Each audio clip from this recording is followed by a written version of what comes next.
Well, hi folks. It's Thanksgiving week, and just wanted to share with you that I do have a lot to be thankful for.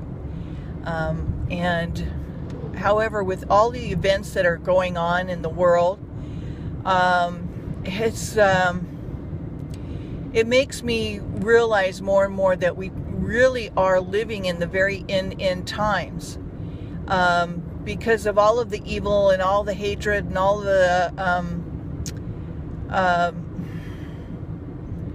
if you just look at what's going on with Missouri and Ferguson and what's been happening with this indictment and everything. If you look at Isaiah 56,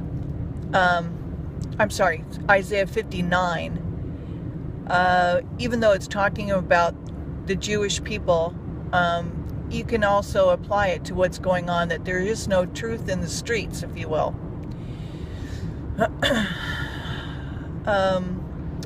I also think that our president is not doing a whole lot to calm things down, and why they do certain things a certain way. It incites people to even more fury and upsetness, if you will.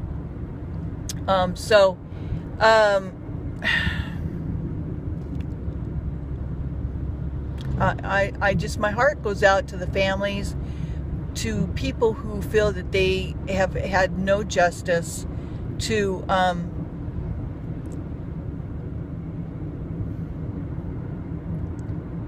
however, if you are a believer in God, you know that these are the times where people are being bothered, and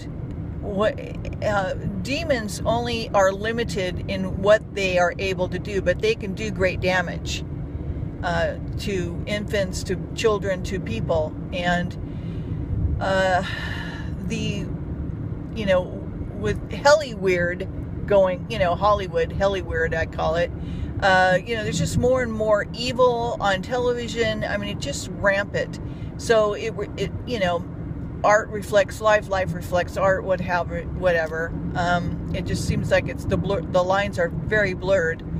And then with all of the signs in the earth, sinkholes, earthquakes in diverse places, signs in the sky with the blood moons and so forth.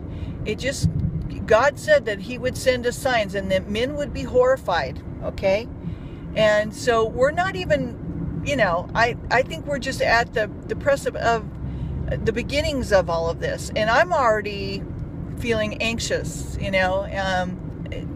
although I pray and everything, I'm grateful to know and have the knowledge that God says he will have these days shortened for he knows that his people won't be able to endure the evil that's going on, and that will be going on. So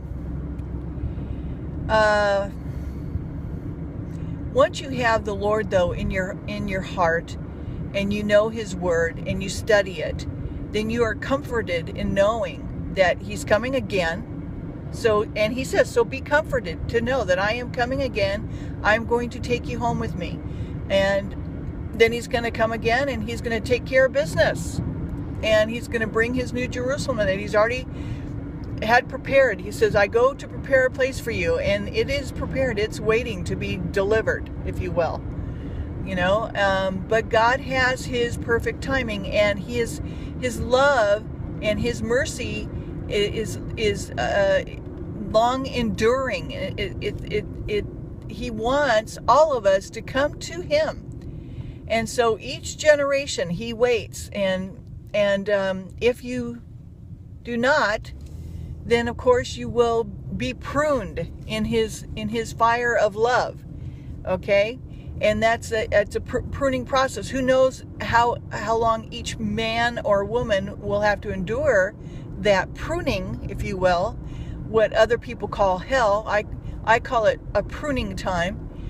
God's fire is a fire of love, not a fire of hate or torture, like some Christians teach you.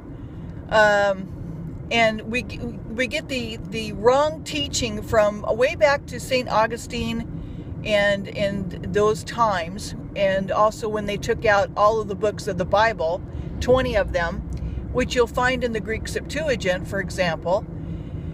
And if you read the book of Enoch and Jubilees and Jasher, you get a better picture of what happened back then, why certain things happened, like the flood, why God destroyed Sodom and Gomorrah. It had nothing to do with gay people.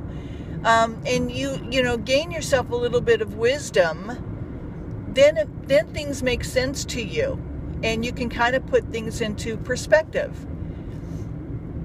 You know what I mean? So,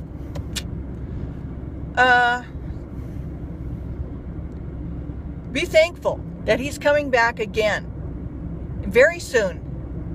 And we are to keep watch, and we are to be waiting, and we are to be telling other people about him, and to be bringing as many people as we can to him, to be helping the poor and the needy.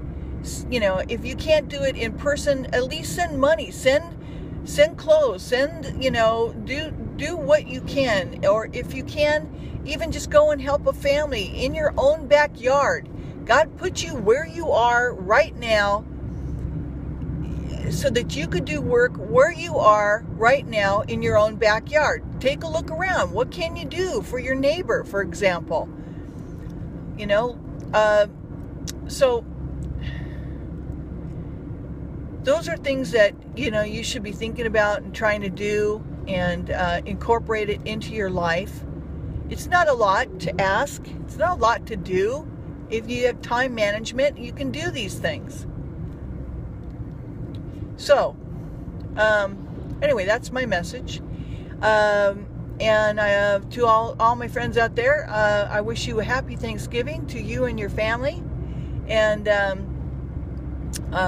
enjoy each other and love each other and support each other and be kind to one another and loving and supportive.